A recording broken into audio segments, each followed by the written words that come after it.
Welcome back, everyone. Well, today is Wellness Wednesday. We're talking about our energetic self. Dr. Shamini Jan is here with us to tell us more about the different ways that we can use our own energy. Thanks for being here, Dr. Jan. Yeah, my pleasure. All right, so, we talk about how, I needed more energy this afternoon. We talk about the energy in a room.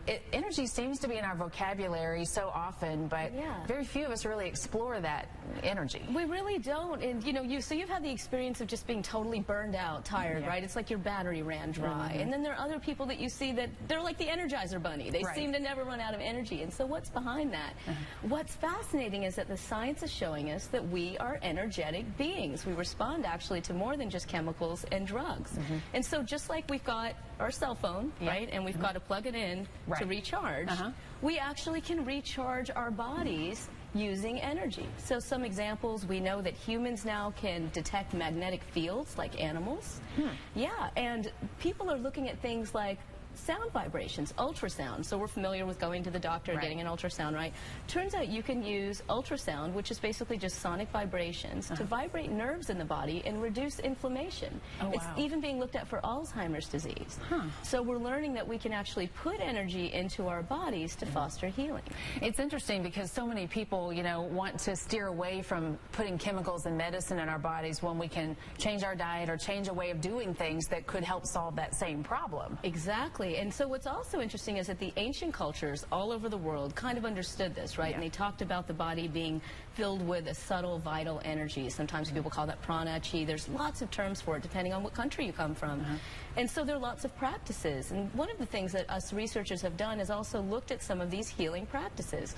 So things like even laying on of hands and Reiki and healing touch, where energy is kind of part of the process of how they're fostering healing in another person.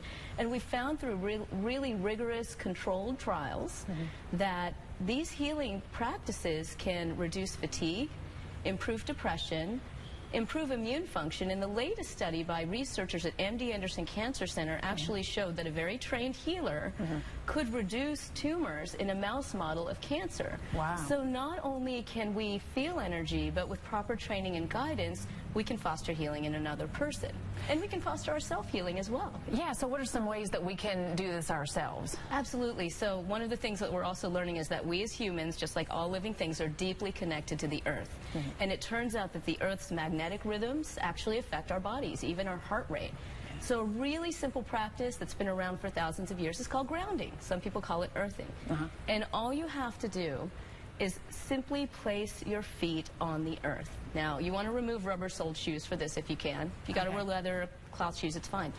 Placing your feet on the earth, ideally, on the dirt, barefoot if you can, and simply taking the time to sink into the earth. Just for a few minutes a day, we're actually connecting our biofield, our energy field, with the energy field of the earth, and that helps to recharge us.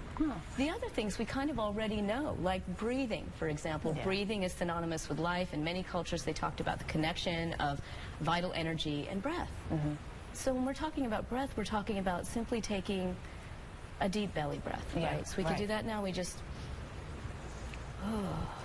we just do this. In with the good, out with the bad, right?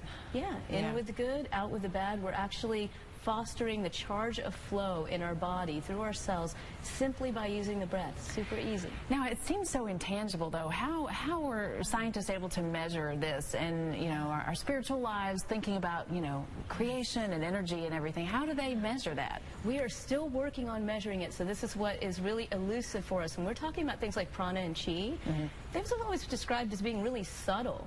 So we're almost measuring kind of the reverberations of the effects. So when we look at healing, we're looking at people that are saying they're feeling energy, they're working with energy to foster healing in another person. And we can see those downstream effects, like in the immune system. We're working on ways to measure energy off the body, like biophoton emission, for example. So there are people looking at that, but we still have a long way to go to find out all of the mysteries of science. It's a very interesting field. And Fred Cunningham wanted me to ask you if you know of any tips for him to get more energy around 1:30 in the afternoon when we're all on this early schedule. Fred, breathe. It's just breathe. Biggest thing we can do. All right. Dr. Jan, thank you so much for your time. Thank you. All right, well, stay with us. We've got more Caroline.